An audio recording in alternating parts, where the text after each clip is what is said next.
Hello and welcome to News Update on Acnn TV.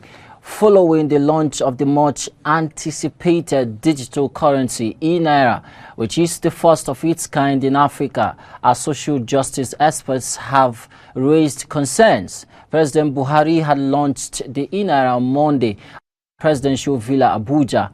Buhari said the central bank digital currency CBDC and its underlying technology called blockchain has the ability to improve Nigeria's gross domestic product by $29 billion over the next 10 years.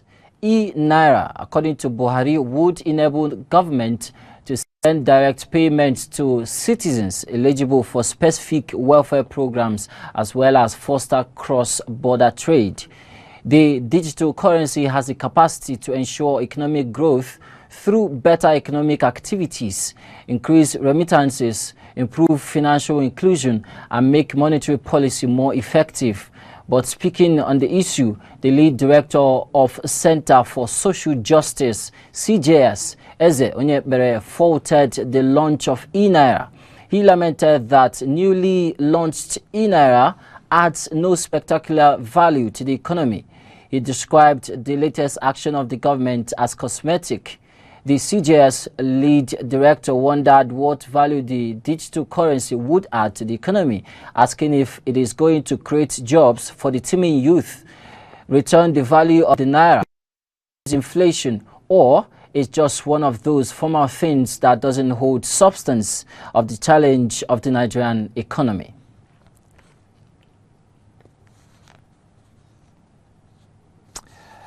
Journalists stormed the police headquarters in Abuja to protest over the continued disappearance of their colleague Tudo Salem, a journalist with Vanguard newspaper.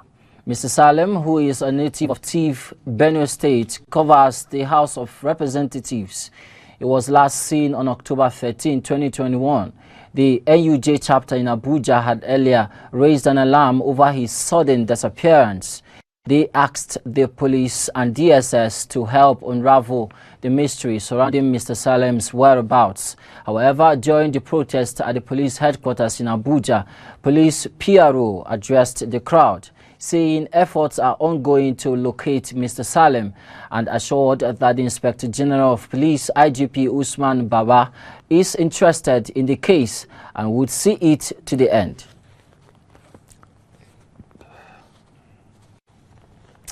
Now, U.S. President Joe Biden has signed an order imposing new vaccine requirements for most foreign national air travelers and lifting severe travel restrictions on China, India, and much of Europe, effective from November 8. The extraordinary U.S. travel restrictions were first imposed in early 2020 to address the spread of COVID-19, as the rules bar mostly for non-U.S. citizens who, within the last 14 days, have been in Britain, as the 26 Schengen countries in Europe without border controls: Ireland, China, India, South Africa, Iran, and Brazil. Meanwhile, the White House confirmed that children under 18 are exempted from the new vaccine requirements, as well as people with some medical issues but non-tourist travelers from nearly 50 countries with nationwide vaccination rates of less than 10% will also be eligible for exemption from the rules.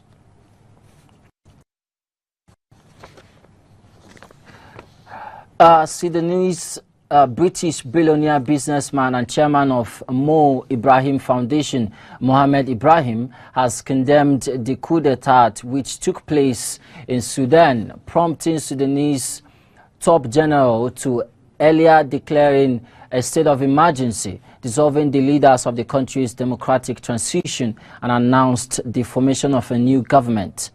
In a recent statement by the foundation, Mo Ibrahim condemned the coup and called for other friends and partners of Sudan to do the same, adding that Sudan's transition to democracy, which people strove so hard to secure, is under attack following a latent power grab. But the foundation expresses its full support for Prime Minister Abdallah Hamdok and the transition process.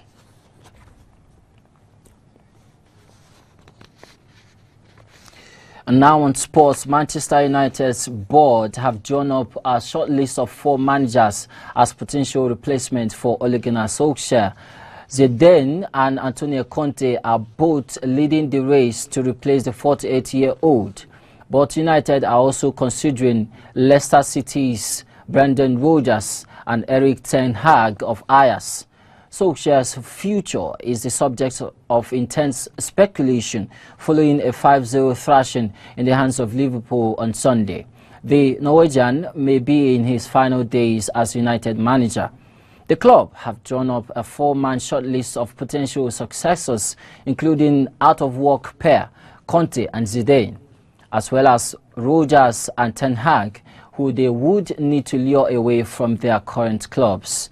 United chiefs are said to have told a prominent agent to get in contact with several leading managerial names to design their contract demands and vision for United if they took over.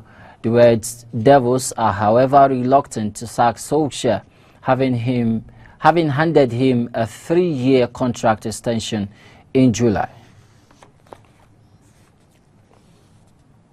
And that's as much as we can take on this update for today. Thank you for watching. I am Philip Wakalam. Bye for now.